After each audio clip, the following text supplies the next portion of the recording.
Our next speaker is Kate Atema, who's going to talk on the cycle of intolerance and its impact on basic dog care provisions for behaviour. Thank you very much. I work for the International Fund for Animal Welfare. I am the director of the Companion Animal Program, which focuses primarily on working with dog and cat owning populations in developing communities around the world. I'm not an expert in behavior change, but we have been putting a lot of thought into this over the last couple of years. We've spoken with many of you, used some of your programs as jumping off points. And so what I want to talk about today is how we're incorporating some of that into our programs, as well as some recent research that has come out and really changed our perception on what's truly happening in these communities that have dog problems. So I'm going to do this through the lens of a project in Bali. When we started this project in Bali, I didn't know what I know now. So some of this is post hoc postulation, what was actually happening. Bali, find my pointer. Bali is an island in Indonesia, in Southeast Asia, not too far from Australia. And there are a massive number of welfare concerns about dogs in Bali. People traditionally talk about Bali street dogs. They have a massive and ongoing rabies outbreak, which results not only in rabies cases in dogs and humans, but also culling, and also a lot of negative attitudes around dogs. In addition, dogs in Bali, even before rabies, didn't have great conditions. They often suffer from motor vehicle accidents, abandonment of unwanted dogs, poor skin condition, poor nutritional condition.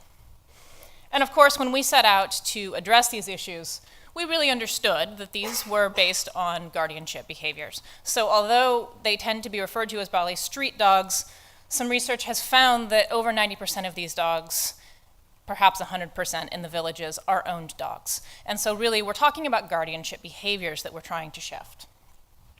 We know that when the animals receive good guardianship, the concerns about their welfare will be mitigated. And more importantly, we also knew that owners needed to understand that they needed to look after their dog's needs. So this was a real problem in perceptions to begin with, was they're kind of wild animals, they'll do their own thing, they'll be fine, and then when they don't look good anymore, we'll just get rid of them. We also wanted to shift communities toward being communities that supported positive guardianship behaviors. So how did we want to do this? I tend to like the theory of change presented by Rare Conservation, in part because it's grounded in a lot of really great research. They have done a lot of research on this model themselves. And essentially what they say is that knowledge, we've heard about this today, knowledge plus having the right attitude, the right set of values, plus interpersonal communication, plus the removal of barriers, so understanding what stops you from performing a behavior, it leads to behavior change, which leads to a reduction of the threat, which leads to their conservation result, their conservation organization. I've shamelessly stolen it and used some clip art to create my own theory of change. I still really like it. What I think is especially interesting about Rare and some of their more recent research has shown that this interpersonal communication actually comes before the attitude change. It's really a critical factor in changing things in communities, and that is a real driver in what we were trying to start up in Bali. How did we start? We thought we'd start with participatory methods. We use the Brooks resource as a jumping off point. We would have community meetings, bring groups together, explore the issues and concerns they were having about dogs from their own perspective, help them understand the realities, the options available to them, and let the communities themselves come up with some solutions. The communities had to agree to participate in this way. They had to know up front that we weren't coming in to just fix their problems for them. We would offer resources, but only if they understood and valued the resource enough, at least to request it and to organize their community to receive the services. We thought this would work pretty well in Bali because they have a long tradition of working together to solve problems. Subak is this traditional idea that many communities actually manage their water resources together. So they do come together to resolve conflict quite regularly. I also like this example. This is our vets having a look at a bit of community shaming. They're trying to raise money for a new temple. They've listed exactly how much each person has given. If your name isn't up there, it's not a good thing. So as we set out to do this, the team, they were very willing. They love learning new things. They were great. But they were pretty skeptical. They really didn't think this was going to work. And they said, there's some attitudes that are just so entrenched, we're just not going to change them. People prefer breed dogs. They just don't want Bali dogs, so they're not going to value their Bali dogs. They just don't notice the suffering. We could talk about it all day long, but they just don't notice it. They walk right past these dogs. And that, frankly, it's just going to be cheaper and easier. No matter what value exchange we offer, it's just going to be easier and cheaper to abandon your dog and get a new one. Nonetheless, we prevailed. We went out and started having meetings. We talked a lot. Some of the dogs talked back. And then we encountered a real obstacle, and that is that the Balinese religious calendar is so jam-packed with events that it became next to impossible to have regular community meetings. So this participatory approach was a real challenge. When I came back about 6 months later, the team said, we've had like one meeting with this community. We just cannot get them to pin to a date. There's a tooth filing ceremony, an anniversary ceremony, a wedding, it goes on and on and on. And so what they ended up doing was they ended up just going door to door in those communities and finding the people who were home and sitting and having a chat with them. So this is our guys, 2 vets, just sitting and having a chat. You'll notice his dog actually is nowhere in sight. They're just hanging out with this guy. And when you hang out with people in Bali, they offer you coffee. And then they ask another question, and then there's more coffee. And then pretty soon I came back and my team was really, really caffeinated. And this seemed like a real problem. They didn't quite know what to do about it. We wanted to do a participatory approach. We really kind of envisioned these community meetings, and we didn't know how to get past it. And then to our surprise, we started getting phone calls like this. And the problem became not how do we get them to meetings, but they're calling us nonstop. We don't know what to do. They're reaching out. They want help. They're accessing our resources. And they're calling us on weekends, at nights. The communities want this. And so it was a real attitude shift, and it was a real surprise to us. All right, I'm going to stop the Bali story there and talk a little bit about some research that I've done with my friend Arnie Arluk in the meantime that has helped shift my understanding of what's really going on in these communities and why maybe we were able to see this kind of behavior change. We wanted to look more broadly at what's going on in communities where there are dog population management problems, where you have roaming dogs or dogs with terrible welfare. We often talk about what's going on with the dogs.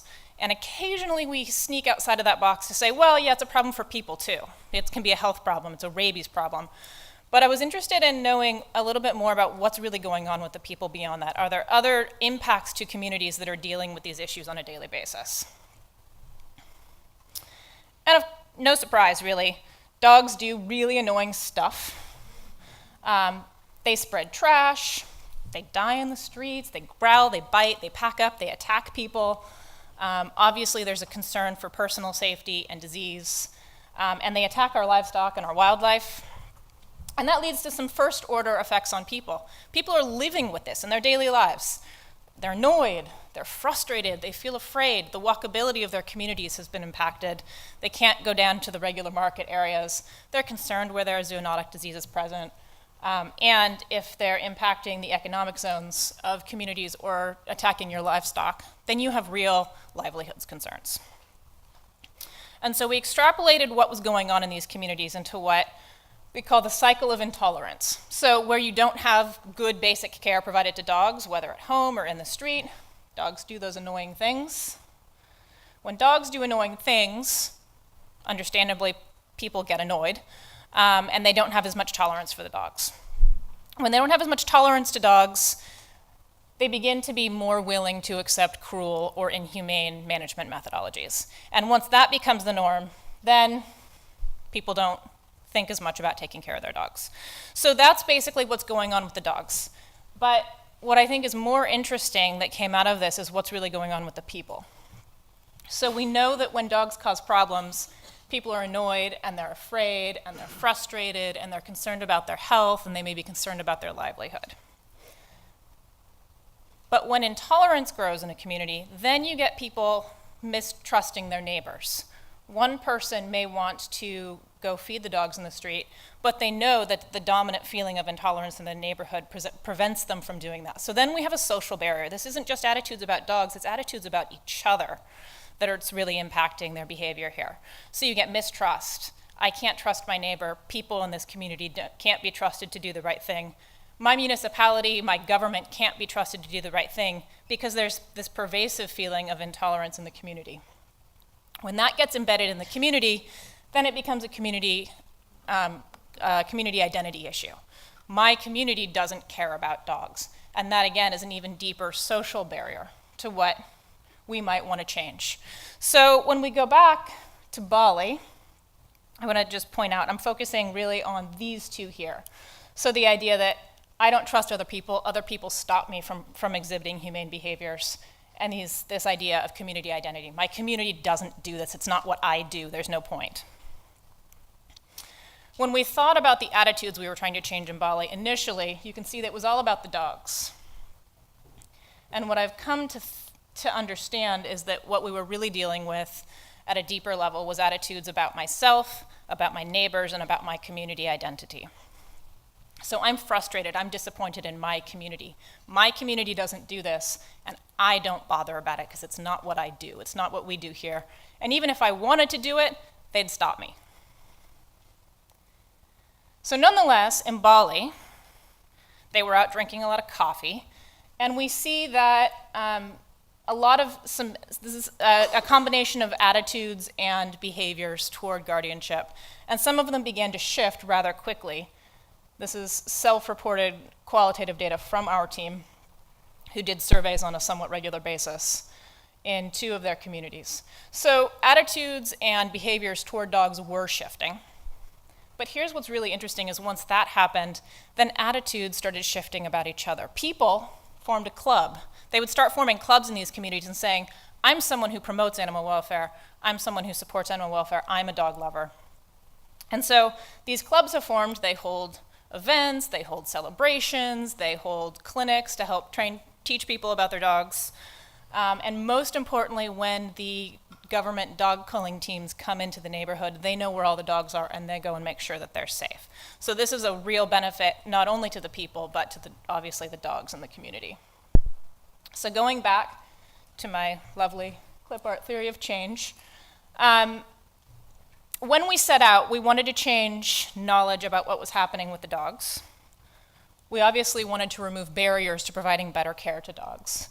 And we wanted to help by fostering these group meetings, shift attitudes about the ability of dogs to be healthy dogs and our willingness to take care of them. But I think, looking back, what's actually happening is we were also shifting attitudes about each other. People began to see that their neighbors were taking care of dogs, that their neighbors were trustworthy, that their communities were able to take care of dogs. We removed these social barriers. It stopped being, they're going to think I'm strange if I take care of my dog, to becoming something that we do in our community. And most importantly, the after effect is that we fostered the communication not between us and the community members, but community member to community member, which leads to the sustainable change that we want to see so that we don't have to be there having coffee all the time. So, our guys plus coffee, I think the interpersonal communication happened on 2 levels. In some senses, it was helpful because they are Balinese people. They sat down like villagers do. They sat down like their neighbors and talked with them. They led to a sense of we're communicating about this. We're just having a communication. They didn't come in as experts. They certainly contributed to an increase in knowledge. There's just a dearth of knowledge about basic dog care. Certainly attitude change, both about dogs, but also, again, about what's happening in the community, led to the removal of both veterinary barriers, but also those systematic social barriers that we see. And so these behavior changes resulted in some really dramatic things we didn't even dream that we would be seeing. People, instead of requesting culling when there's a rabies case, said, we don't do that here. It's not what we do. We want to protect our dogs, and they protect us. And one really interesting thing, there is a small dog meat trade in Bali, and we had no intention of getting into it, really.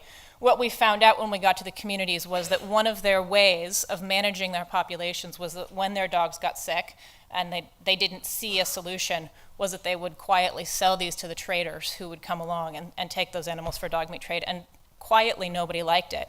Publicly, nobody spoke about it because that's what we do. So in the communities where we've been working, they've come to us and said, that's not what we do anymore, and we're really happy about it. So, the takeaway points. I think one is to recognize that when you have animal welfare concerns in a community, it's not about just the dogs and changing attitudes to the dogs or the horses or the animals. It's about what's happening between people. What are the conversations that are preventing people from taking that next step? And what's happening to the people internally? Are they frustrated? Are they angry? Is this really a factor in their life? Because if it is, it's going to stand in the way of those productive social conversations. The second takeaway message is that we can impact those things, and when we do, we have a positive outcome on not only animal welfare, but community welfare.